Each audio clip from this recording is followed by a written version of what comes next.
આજે આપણે બનાવીશું ક્રિસ્પી અને ટેસ્ટી મેદુ વડા, જેને ખાવાની મજા જ પડી જાય. ચાલો આપણે જોઈશું રેસીપી. 2 ગ્લાસ પાણી ગરમ કરવા મૂકવું. તેમાં હવે કટિંગ કરેલી મરચીને એડ કરવી. ત્યારબાદ એમાં રેડ મરચી ચીલી ફ્લેક્સ પણ એડ કરવી. તેમાં આપણે તલ એડ કરવા. ત્યારબાદ દોસ્તો એમાં જરૂરત પ્રમાણે મીઠું ઉમેરવું. ત્યારબાદ કટિંગ કરેલા ધાણા ઉમેરવા. ત્યારબાદ પાણીને થોડું મિક્સ કરીને હલાવી લેવું, જેથી કરીને બધા મસાલા ભળી જાય અંદર. ત્યારબાદ આપણે 5 મિનિટ માટે એને કવર કરી દઈશું.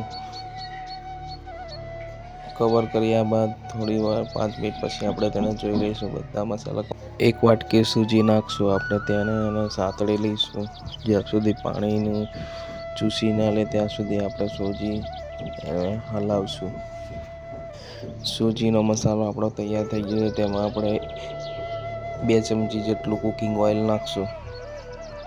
જુઓ મિત્રો, આ રીતના આપણે ગરમ સૂજીને કમ્પ્લીટ કરીને તેને આપણે મેદુ વડાનું બેટિંગ બનાવવા માટે તૈયાર કરી લઈશું. અને આપણે આ રીતના એક લોયો તોડી લઈશું. તેમાં આપણે જરૂરત પ્રમાણે લોયોને કમ્પ્લીટ શેપ આપીને ગોળ કરીને તેમાં આપણે આ રીતના ચપટો કરીને તેમાં આપણે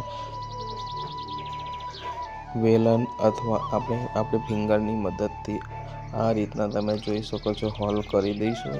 ત્યાર પછી તેને આપણે આ રીતના બધા જ મેદુ વડાને હોલ કરીને વ્યવસ્થિત કરીને આંગળી વડે રેડી કરીને તૈયાર કરી લઈશું. જો મિત્રો, હવે તૈયાર કરેલા આ રીતના દેખાય છે, કેવા સુપર અને ટેસ્ટી દેખાય છે. હવે તેને આપણે ફ્રાય કરીશું. ગરમ તેલમાં આપણે મેદુ વડાને એક પછી એક નાખીને તેને હલકા મીડિયમ ગેસ પર જ ફ્રાય કરીશું. અને ખાસ વાતનું ધ્યાન રાખીશું કે જે લાલ ના થાય વધારે અને બળી પણ ના જાય. એની માટે આપણે હલકા મીડિયમ ગેસ પર જ એને ફ્રાય કરીશું. જો મિત્રો, હવે આપણા મેદુ વડા મસ્ત આપણે કરીશું અને તેને પલટી લઈશું. પલટ્યા બાદ તે એકદમ ગોલ્ડન ફ્રાય થઈ ગયા છે. તો તેને હવે આપણે એક અલગ પ્લેટમાં કાઢી લઈશું. અને અલગ પ્લેટમાં કાઢ્યા પછી એને સોસની કેચઅપની સાથે તમે સર્વ કરીશું. તમે ચટપટા ટેસ્ટી આ સૂજીના